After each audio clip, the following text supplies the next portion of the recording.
actually doesn't matter if we get a hard landing, soft landing. That was all last year's game. This year's game is how much liquidity comes into the system, even without liquidity, as long as the Fed are not just, if they just take their foot off the beach ball that's underwater, it's going to burst out, because these things are in secular uptrends. Both crypto and technology stocks are in the secular uptrend.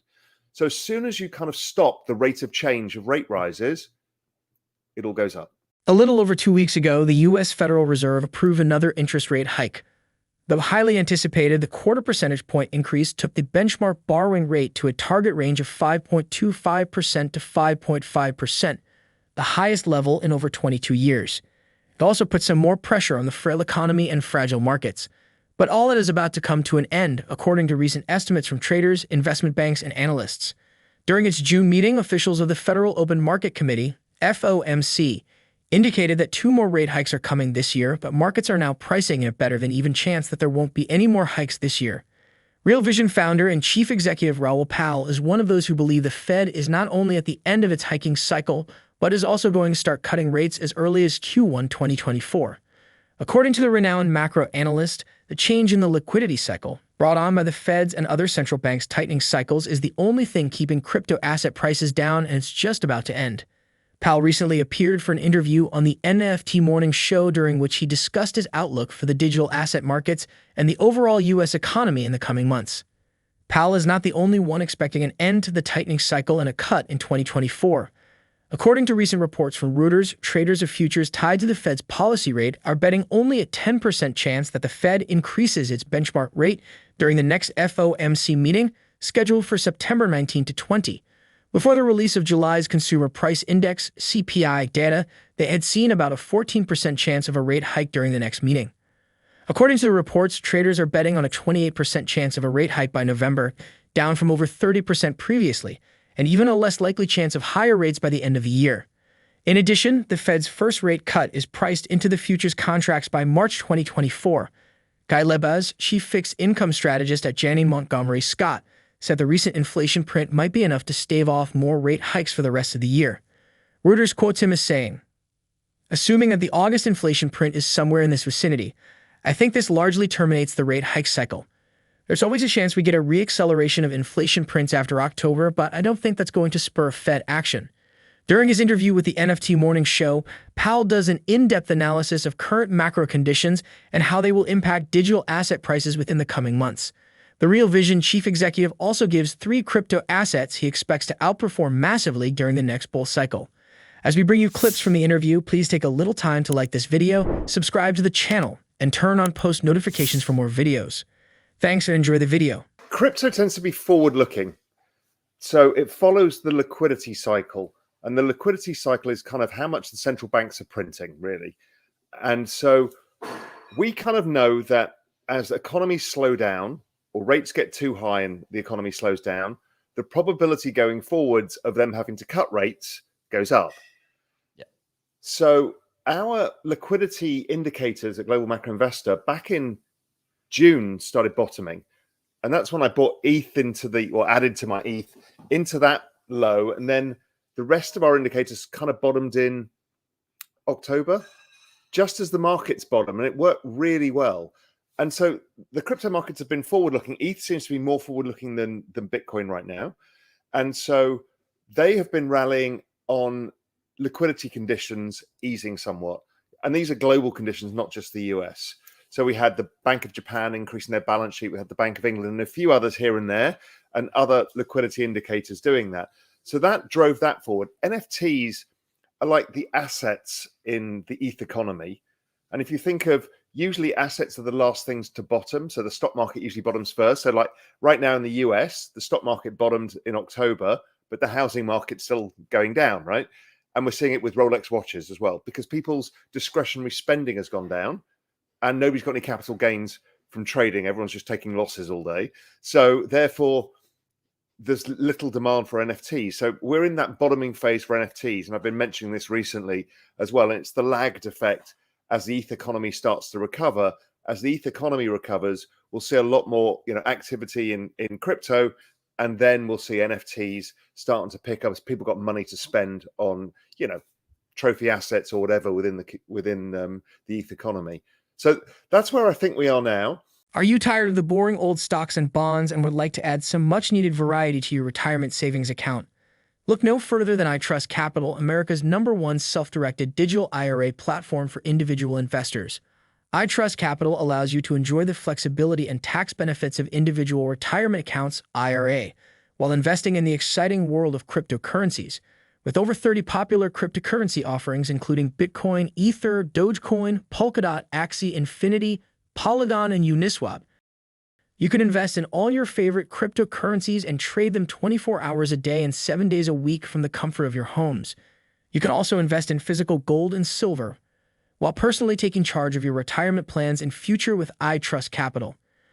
iTrust Capital is committed to providing a safe and secure platform for investors. The platform uses advanced security measures such as multi-factor authentication and cold storage to protect investors' assets and information. iTrust Capital is also regulated by the SEC and FINRA, ensuring investors are protected by the highest regulatory standards. Investing just got more exciting with iTrust Capital's new conditional transactions feature.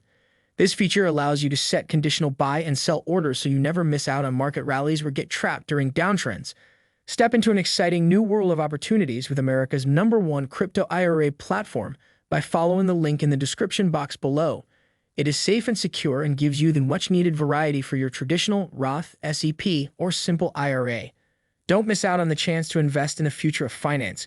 Click the link below to get started. My work suggests that this is only going to accelerate, even though today, like, rates are really keep going up at the moment. And while the Fed look like they're pretty much done, I mean, inflation keeps falling and everyone's kind of lost sight of that.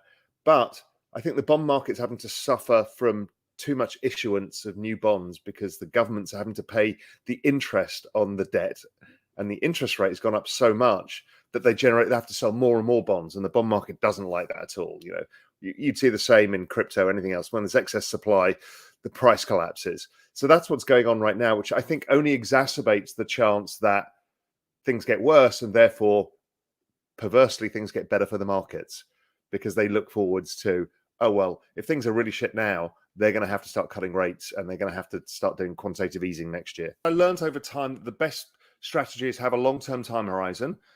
And then when these kind of business cycle troughs, in crypto, they're 80% down move, but they're in that long-term uptrend, right? And the magic is to add to your positions every time it hits the long-term uptrend and everybody hates it, right? That's really where you make all of the money. So what we do is we look at these indicators with a year-on-year rate of change. And what you're looking for is liquidity to stop going down. And then it starts ticking up and maybe it crosses through zero or not that, but just on its way up. Usually that's the signal that liquidity's bottomed. And you look, it's probabilistic. So it's not always 100% certainty, but it's like, listen, the price has collapsed. All the worst news in the world is out. Everybody hates each other on Twitter. Everybody's short. Everyone thinks everything's going to go bust and it's the end of the world. That's usually a good time. And if the liquidity indicators are saying, hey, listen, the absolute worst is now behind us.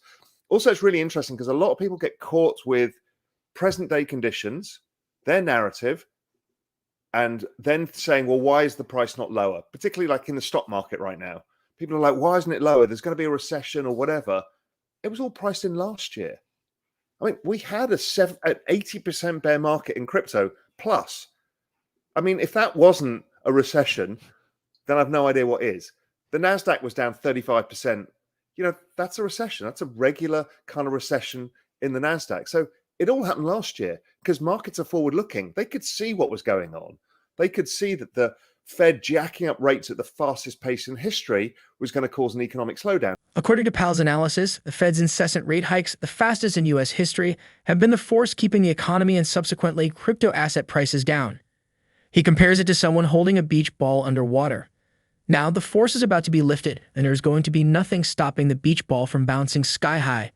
Powell estimates that crypto assets and technology stock prices, which he says are in a long-term exponential trend, are really about to go off as they always do when central banks start printing.